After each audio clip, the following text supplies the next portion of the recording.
Yo, yo, what's up, everybody? Welcome to the second episode of the Copy Breakdown series.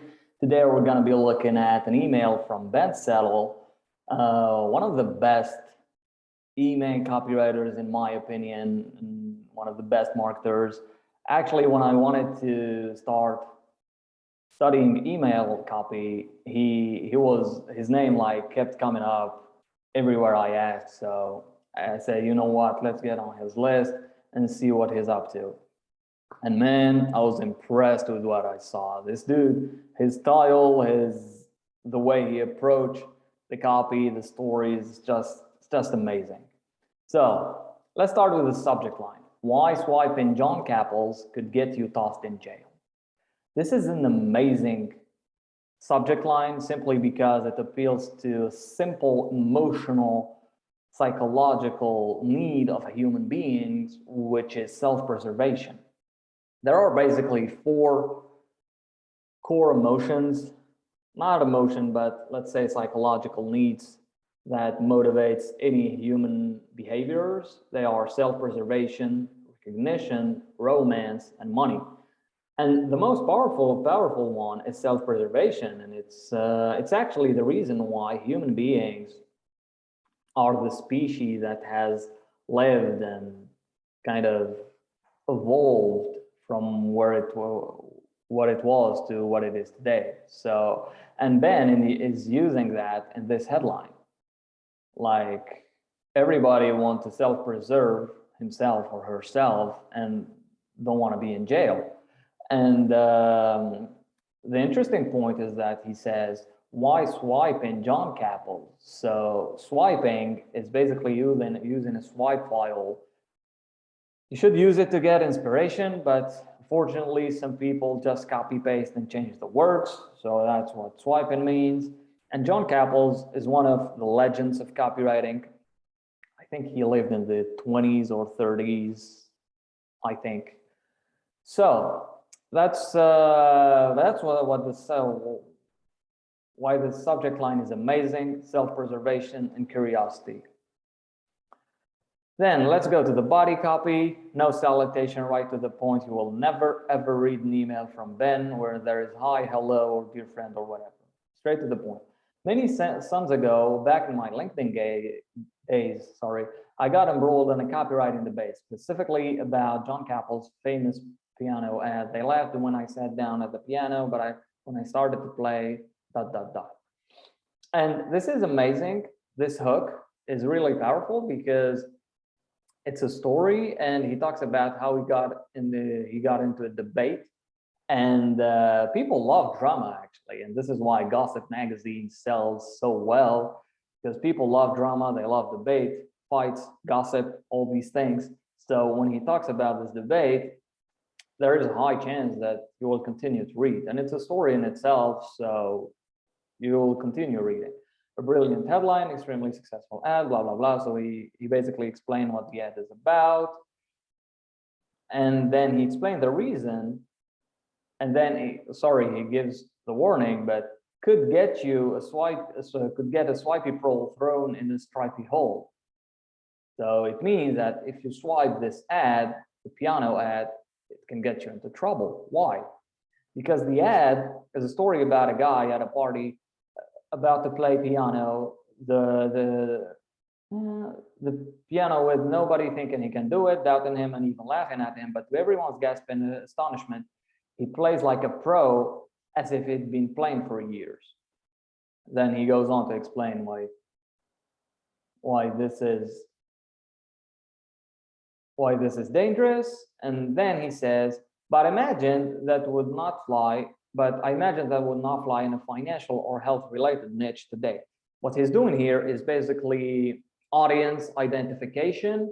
So any copywriters or marketers who work in the financial or health-related niche would run into troubles actually if they do something like this, because imagine this, right?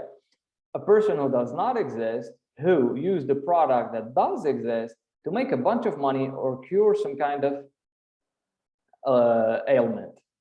Like, this would not fly. Then in this paragraph, there is kind of authority positioning, like, hey, I spent 10K on an attorney and you would not like to do that, right?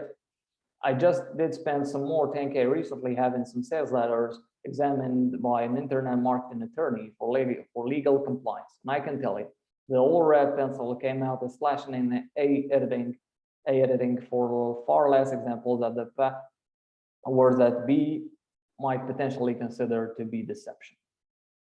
Wow, like this is amazing. Like I paid money for this, so kind of you don't have to. And like you can get into trouble for far less than you can imagine. Then he says, you do what you want. I'm not giving legal advice here. I'm simply saying be careful swiping some of those ads. It's basically a warning. Continue. And then after all this story ends, here is the segue. So that great man of copywriting flung open the doors for all of us today. I'm simply saying, think before you swipe, blah, blah, blah. Whatever the case, this goes for the course I've been promoting all week, created by another old school copywriting master, Clyde Bedell, called How to Convert White Space in Advertising That Sells. Look at how smooth the transition is from the story actually to the pitch, right? And then he goes on, raving of an adsman. This is basically the bonus, a compilation of 13 hours inserts that run in email players for over a year. Email players is the name of his newsletter. And then he goes on to the benefits, right? So number one, the strange but true way I used to get away with strategically sending blatant sales pitches, emails that lack any value of content.